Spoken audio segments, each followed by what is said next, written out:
ser overalt, men især i byen, at antallet af alternative unge er voksne. De klæder sig anderledes og går sammen i grupper. Goth er ikke nogen undtagelse.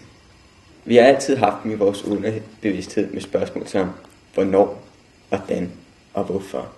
Men ikke mindst, hvad vil det udvikle sig til? Vi har derfor i vores projekt valgt at beskæftige os med opklaringen af det emne. Men, som man siger, man må kende fortiden for at kunne spå fremtiden. Vi vil finde ud af, hvor goth-kulturen startede i.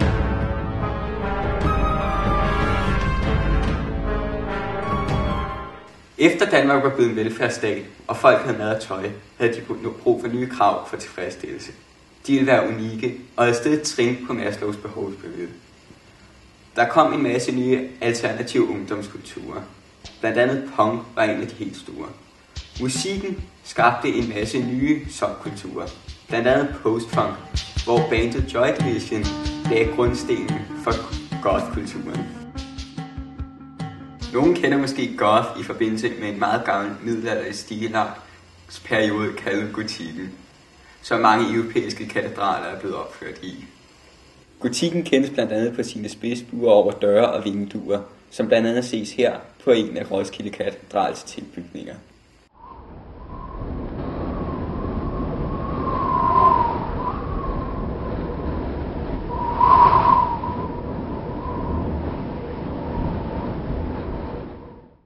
Desuden bliver disse bygninger som oftest også udstyret med gargoyer til at skræmme onde ånder væk med.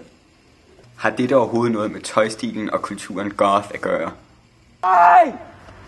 Ikke rigtigt, bortset fra nogle af de mørke elementer i stilen, som f.eks. gargoylerne, der er blevet efterlignet lidt i goth-tøjstilen.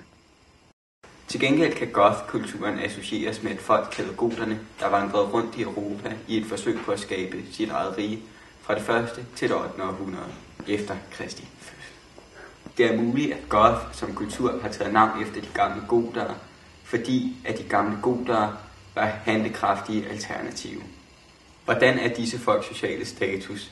Hvad er deres holdninger? Og hvorfor klæder både unge som ældre sig i denne tøjstil? Lidt research på internettet og rundspørgen har vist, at der er mange fordomme mod folk, der går i den tøjstil. Derfor må vi ud og finde ud af de socialt relaterede emner.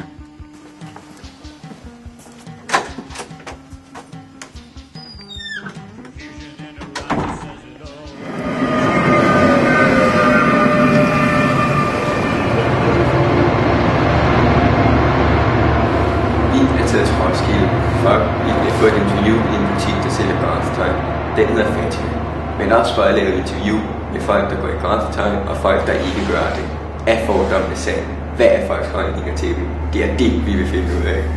Vi står uden for en butik i Fatima, som sælger tøj til folk, der gerne vil være alt andet normale.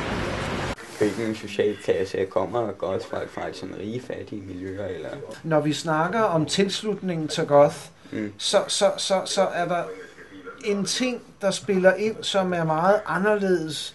Meget af gothen kommer jo også af rollespilstingene, som har blomstret over de sidste 5-10 år større og større op. Gothbevægelsen og rollespilsfolkene har en meget stor åbenhed for nye mennesker. Jeg har haft forældre inde, som har frygtet, at deres lille pige, som nu er interesseret i goth, kom til at omgås med en forfærdelig masse mennesker.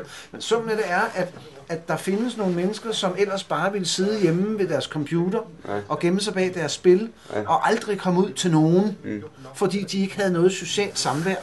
Men i kraft af rollespil og den åbne favn i gothbevægelsen, så er nogle af de mennesker blevet lukket ud for lige pludselig kærester, kysser på piger, hvad du aldrig ville have drømt om, de nogensinde ville være kommet til alligevel, fordi de simpelthen var nørdede ud over alle grænser.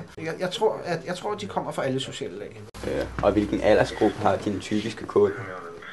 Helt ned for 8 år faktisk, men generelt hedder det vel 12 til 25. Vi sidder så her med Maria, eller Lina, som hun mere bliver kaldt, og hun er så tidligere goth.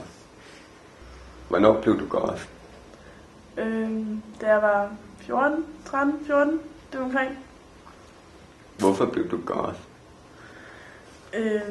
Jeg så stilen, sådan, jeg var på tur til København og sådan noget, så jeg folk i den her stil, og så synes jeg, det var rigtig, rigtig fedt. Og så prøvede jeg sådan at se, om man kunne Så først startede jeg med kun at gå i sort tøj, men der var langt fra kun sort tøj til goth. Og så ændrede jeg det sådan lidt mere til det der middelalderlige, så det bliver goth. Og så lige pludselig så var jeg goth.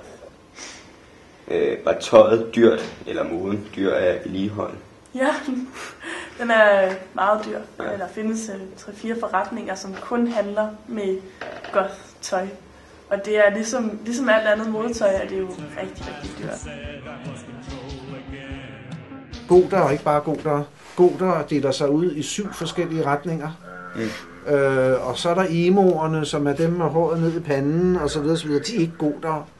Så er der metallerne, der bare er metalfreaks, der hører Metallica og så videre. Altså det er sådan et helt spørgsmål. Så har vi alle punkerne, og så har vi alle hippierne. Og alle de mennesker, de hænger så sammen der og passer sig, altså og passer på hinanden og inviterer hele tiden nye ind. Ja. Og på den måde er der åbnet op for, at nogle sære mennesker lige pludselig har et sted at være. Hvis vi kigger på udenpå, så giver det jo sig selv, ikke? For det er jo den lange frakke. Det er støvlen. Hos pigerne er det lille armbånd med pigge på, der får enhver dreng til lige at vende hovedet og sige, hallo, hvad var det? Det er udfordrende, og det er pigerne. Så er det musikken, der meget er ledetråd. Hvis vi går ind i hovedet, så er de lige så forskellige som alle andre. Da du gik i goth-tøj, følte du dig så nedtryk, eller blev du mere glad ved at gå i det?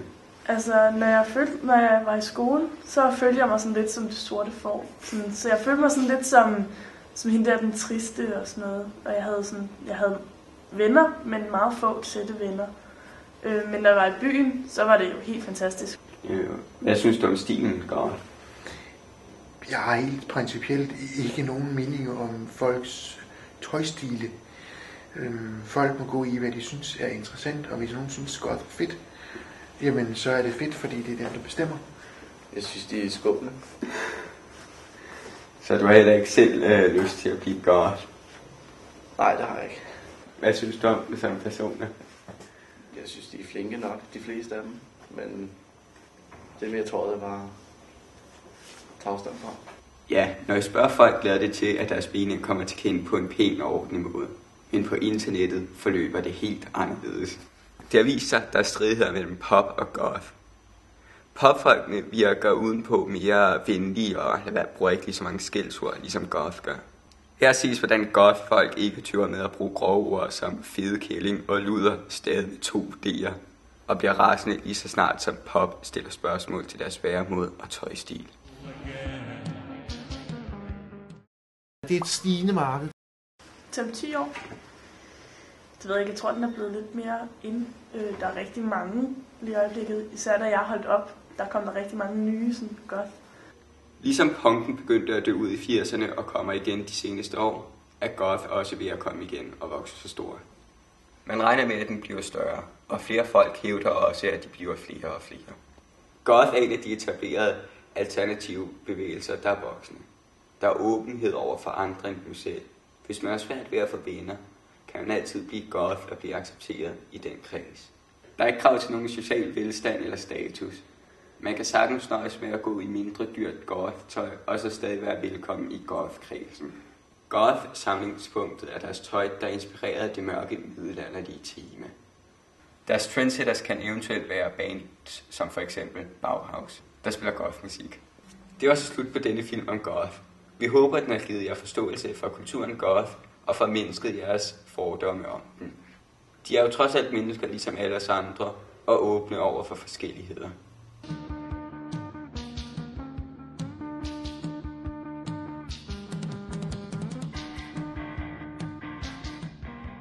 Hvis ikke man skal lave revolution, når man er ung, hvor skal man så?